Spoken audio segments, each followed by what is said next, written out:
সেদিন শুনলাম ফানিনগরে বলে একটা জ্যোতিষী আছে, সেই জ্যোতিষী বলে মানুষের হাত দেখে তামান কিছু কোয়া দিয়ে পায় ভালো মনে। তাই আমি আজ যে যাবো দেখবো ওই জ্যোতিষীর কাছে হাত দেখাবো, হাত দেখে দেখবো কি হয় আজকে। ওস্তাদ কি দেখছেন? হাত দেখি তেমন তো ধরা পড়লো না তো। ওস্তাদ সকালে কি হাগে শুছেননি? দেখছেন জীবন উবারে আছে নাকি? তোর পাগলা আসলে সকাল থেকে কাস্টমার আসছে না, বুঝিস না? ও হ্যাঁ ওস্তাদ, যদি এক মুরগি আসছে ওস্তাদ। জ্যোতিষ বাবা দেখেন তো আমার হাত হাত দেখেন, তাড়াতাড়ি দেখেন আমি ভবিষ্যতে কি করব, এবং আজকালের মধ্যে কি করতে পারি দেখেন তো একটু। বসো বসো বসো।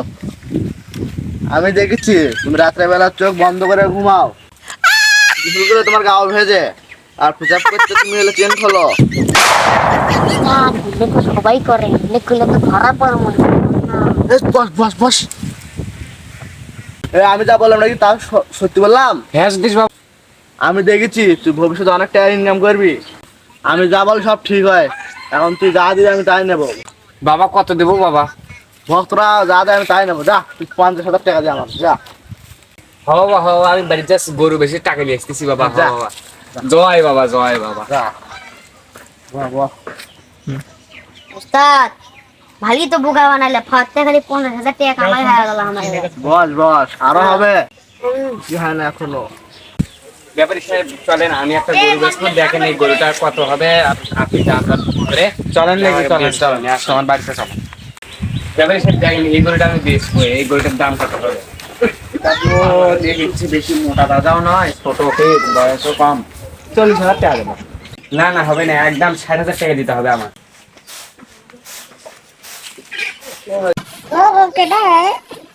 গরুটা আমার বেচা লাগবে, টাকার দরকার, তাই আমি ব্যাপারী নিয়ে আসছি গরু। গোলামের ঘরে গোলাম, আমার বাবার ঘরে তুই বেচবি রে? কি আমি গরু বেচবো? কি করবি রে তুই? কি করবি আমার গরু? কে রে তোমার খাবার? কে রে এটা কিসের খাবার? থামো থামো থামো, থামো।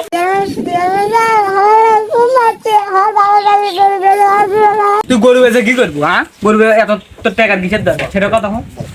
আমি আজ সকালবেলা এক জ্যোতিষীর কাছে গিয়েছিলাম, জ্যোতিষী আমার হাত দেখে বলছে 50,000 টাকা লাগবে। কিসের জন্য তো 50,000 টাকা দেওয়া নাকি? হ্যাঁ জ্যোতিষী বাবাকে 50,000 টাকা দিলে আমি নাকি ভবিষ্যতে বড় লোক হতে পারবো, সেই জন্য সে 50,000 টাকা চাইছে। কোন জ্যোতিষী রে? বললো জ্যোতিষীর কাছে জানলে গরু বলছে টাকা দিস না, আমি জ্যোতিষীর কথা করছি, এলে চলো ভন্ডামো আমার এলাকার থেকে সরার লাগবে আগে ভন্ডামো। দালাল তুই ঠিক আছে, আর এমনি সুদের সংখ্যাটা আগুন লেগে দিস না, আর গরুটাই দেখতে না যা গরুটা দাম বেশি না, আমি জ্যোতিষী ডেকে আসিচ্ছ, তারপর যদি না হচ্ছে তোর সঙ্গে কথা করতো তারপরে।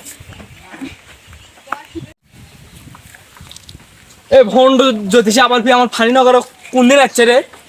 আমার গ্রামের সাদা সিধা লোকগুলো আর একবারে পরিবার শেষ করে ফেলতেছে একেবারে, কাজে কাজে ভাই যা। এই সেই ভন্ড জ্যোতিষী দাঁড়া, এক আজকে ভাত বানাইছে, ভাত বানাইছে।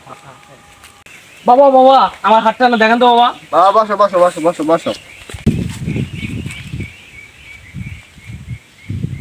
আমি তোমাকে দেখতে পাচ্ছি, তোমার চোখ দুটো, কান দুটো, হাত দুটো।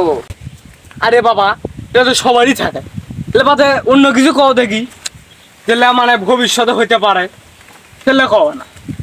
আমি দেখতে পাচ্ছি তোমার বিয়ে হবে না। মিয়া আমি তো 3 বছর আগে বিয়ে করছি, আমার একটা ষোলো আছে। খারাপ হলাম নাকি? এইবারই ওস্তাদ গেছে, ওস্তাদের কপালে এবার শুনি। জ্যোতিষ তুই তো নিজের হাত দেখ তো, তোর কপালে কি আছে? আমার কপালে কিচ্ছুই না, আমি কিছু দেখতে পাচ্ছি না। তোর কপালে খুব বাজলে তাক দিস পাইস নি, যা আমার ওর থেকে ভাগ যা।